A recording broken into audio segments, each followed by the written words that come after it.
खुद को कभी भी पूर्ण रूप से किसी के ऊपर भी डिपेंड मत होने दीजिए, अन्यथा न घर के रहोगे न घाट के।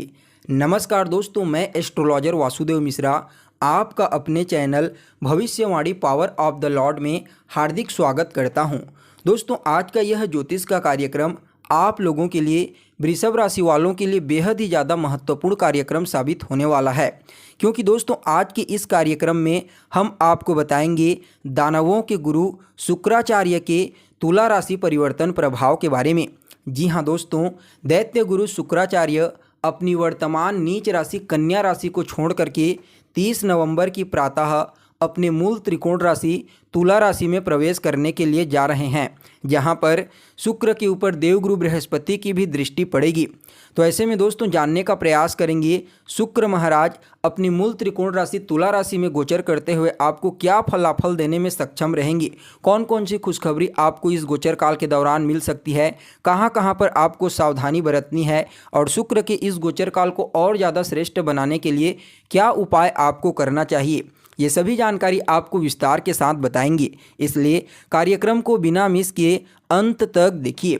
दोस्तों, यह जो ज्योतिष का कार्यक्रम है यह आपकी जन्म की राशि यानी कि चंद्र राशि पर आधारित है। अगर आप अपनी जन्म की राशि नहीं जानते तो इसे आप अपनी प्रचलित नाम राशि के आधार पर समझ सकते हैं।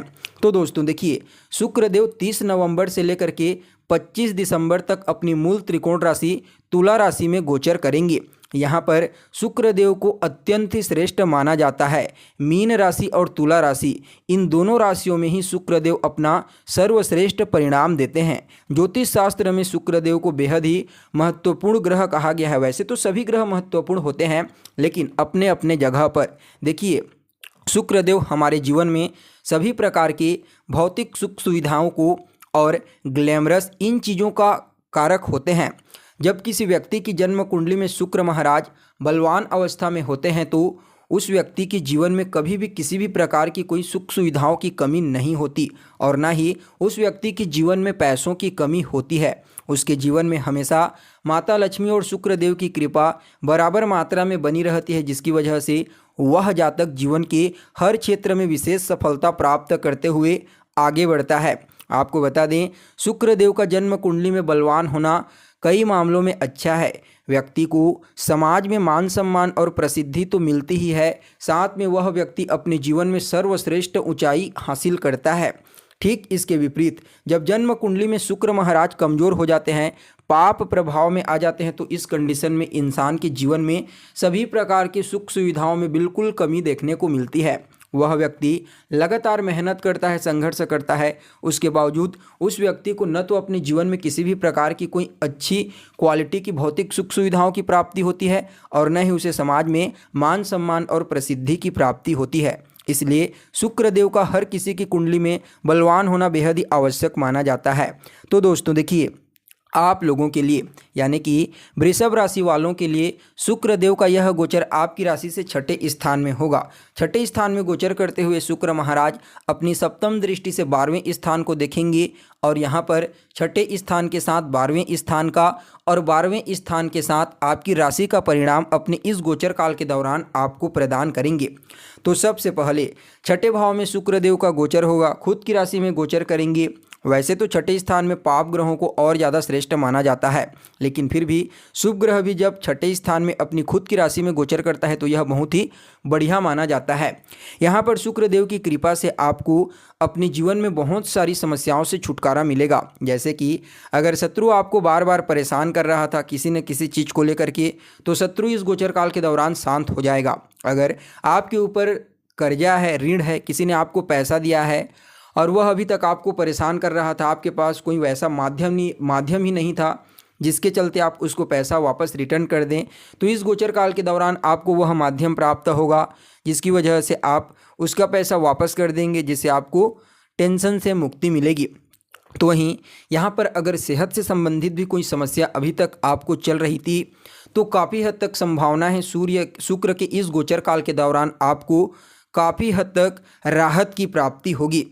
तो वहीं दोस्तों छठे स्थान में गोचर करते हुए सूर्य महाराज मामा पक्ष के साथ संबंधों में मधुरता लाएंगे। अगर पुराने समय से मामा के साथ कोई खटपट हो गई थी, किसी भी प्रकार का वैचारिक मतभेद हो गया था, तो उससे आपको काफ़ी हद तक राहत मिलने वाली है।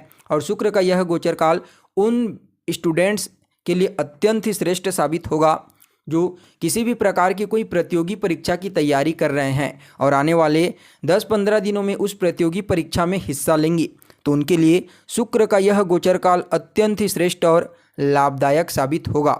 इसके साथ ही दोस्तों अगर किसी के साथ आपका लड़ाई झगड़ा हो गया था, वाद विवाद हो गया था, तो वहाँ पर भी आपसी सामंजस्य इस गोचर काल के दौरान आपको देखने को मिल सकती है। ओवरऑल छठे भाव में गोचर करते हुए शुक्र आपको इन सभी क्षेत्रों में विशेष लाभ की प्राप्ति करवाएंगे। तो वहीं आपके लिए जो दूसरी भविष्यवाणी है वह आपके 12वें स्थान से संबंधित है, क्योंकि शुक्रदेव आपके 12वें स्थान को दृष्टिगोचर करेंगे अपनी सप्तम दृष्टि से। 12वें स्थान में शुक्र का दृष्टि पड़ना अत्यंत ही श्रेष्ठ कहा जाता है, क्योंकि यहाँ के ये कारक होते हैं, सिर्फ कारक ही नहीं अति विशिष्ट कारक होते हैं। इसलिए 12वें स्थान में शुक्रदेव दृष्टि डाल करके आपके जीवन में सभी प्रकार की भोग विलासिता की वस्तुओं को आपको प्रदान कर देंगे। इस समय आप अपनी मेहनत से, अपने परिश्रम से उन सभी प्रकार की भौतिक सुख सुविधाओं की प्राप्ति कर सकते हैं जिनकी आप कामना करते हैं। तो वहीं दोस्तों जो लोग फॉरेन जाना चाहते हैं, विदेश में जाकर के कोई बिजनेस व्यापार करना चाहते हैं, जॉब करना चाहते हैं या फिर पढ़ाई लिखाई करना चाहते हैं, उनके लिए यह समय अत्यंत ही श्रेष्ठ रहने वाला है। निश्चित तौर पर उन लोगों को फॉरेन कंट्री में सफलता की प्राप्ति होगी। इसके साथ ही कोर्ट कचहरी के मामलों में आपको राहत मिलने वाली है, अस्पताल के मामलों में राहत मिलने वाली है। आपका पैसा बर्बाद हो रहा था, अस्पताल के चक्कर काट करके किसी न किसी आपके परिवार के सदस्य को कोई न कोई सेहत से संबंधित परेशानी थी, जिसकी वजह से आपको अस्पताल का चक्कर काटना पड़ रहा था, लेकिन अब वह चीज़ भी शांत हो जाएगी। तो वहीं दोस्तों आपके लिए जो अंतिम भविष्यवाणी है, तीसरी भविष्यवाणी, यह आपकी राशि से संबंधित है, यानी कि आपके लग्न स्थान से, क्योंकि शुक्र महाराज आपकी राशि के स्वामी बनते हैं, गोचर कुंडली में आपके लग्न के स्वामी बनते हैं। तो देखिए शुक्र देव का आपकी राशि के स्वामी बन करके छठे भाव में गोचर करना, वैसे तो यह अवयोग कहा जाता है, थोड़ा संघर्ष की स्थिति उत्पन्न कर देता है, लेकिन शुक्र देव अपनी खुद की मूल त्रिकोण राशि में गोचर करेंगे। इस दृष्टिकोण से आपके लिए यह अच्छा है। इस समय आपका इम्यून सिस्टम यानी कि रोग प्रतिरोधक क्षमता काफ़ी मजबूत देखी जा सकती है, जिसकी वजह से आपका सेहत ठीक रहेगा। कोई भी परेशानी आपको सेहत से संबंधित नहीं होगी। बाहरी मौसम का प्रभाव भी आपके ऊपर नहीं पड़ेगा। तो वहीं दोस्तों यहाँ पर आपके व्यक्तित्व में विकास देखने को मिलेगा।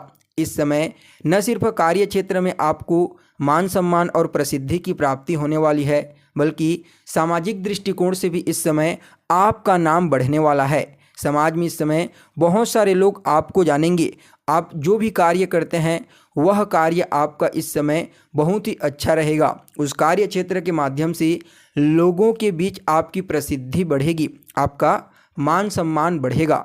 वहीं जिस भी फील्ड में आप सफलता प्राप्त करना चाह रहे थे और अभी तक मेहनत करते आ रहे थे, लेकिन कोई न कोई बाधा उत्पन्न हो ही जा रही थी, तो अब आपको समझ जाना चाहिए कि शुक्र का यह गोचर काल उस कार्य क्षेत्र में आपको सफलता दिलाएगा। बस आपको डेडिकेशन के साथ मेहनत करने की सलाह दी जाती है। फिर शुक्र महाराज अपने इस गोचर काल के दौरान आपको वह सब कुछ प्रदान करने का प्रयास करेंगे जिसकी चाहत आप अभी तक रखे हुए थे। ओवरऑल देखा जाए तो दोस्तों शुक्र देव का यह गोचर काल वृषभ राशि वालों के लिए कई मामलों में अत्यंत ही श्रेष्ठ रहने वाला है। कई मामलों में यहाँ पर इनको विशेष लाभ की प्राप्ति होगी। अगर आपकी कुंडली में भी शुक्र की स्थिति बेहतर है तब। फिर भी इस गोचर काल को और ज़्यादा अपने अनुकूल बनाने के लिए आपको कुछ उपाय भी अवश्य करना चाहिए। तो सबसे पहले तो एक मंत्र, इसको गांठ बांध लीजिए। ओम द्राम द्रीम द्रोम सह शुक्राय नमः 108 बार करना है इसे।